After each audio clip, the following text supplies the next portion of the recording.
እና እንደነገርኳችሁ ነው ቀለበት ማድረግላት ነገ ማታ ነው። የምር በጣም ደስ ይላል።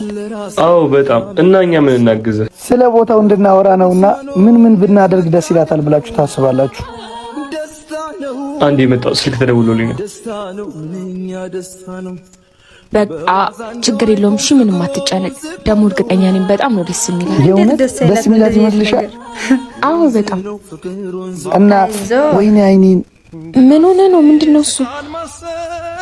እስቲ አይኔ ውስጥ የሆነ ነገር ገብቷል መሰለኝ። እንዴ ምን እያደረጋችሁ? ጄ መጣሽ እንዴ? አይን ውስጥ የሆነ ነገር ገብቶበት። እንዴት ነሽ? እንዴ ፍቅር ምን እያደረግሽ ነው? እሷ እኮ ዝም በል አንተ። ቆይ ግን ጓደኛ አይደለሽ እንዴ? ቆይ እንዴት እንደዚህ ነገር ታደርጋለሽ? ጄ እንዳሰብሽ እኮ አይደለም።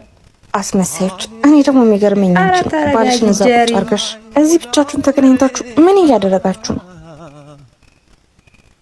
ቢኒ እዚህ ምን ሰራልክ? አብረን ነበርን እኮ ስልክ ላወራው ትቼ ነው። መረጋጋት ብቻ መልካም ነበር። ዛሬ በጓደኝነት ያልተማመን ነገ በትዳር ላይ እንተማመናለን ማለት በጣም አስቸጋሪ ነው። ለማንኛውም ቅድም ያልኳችሁን ትቼዋለሁ። እሺ ይቅርታ። እኔ እኮ ነገ ቀለበት ሊያስርልሽ ነበር። አዎ ዛሬም እያወራን የነበረው ስለሱ ነበር። ካየሻለሽ ጭንቅ ታጣጣው ጉድ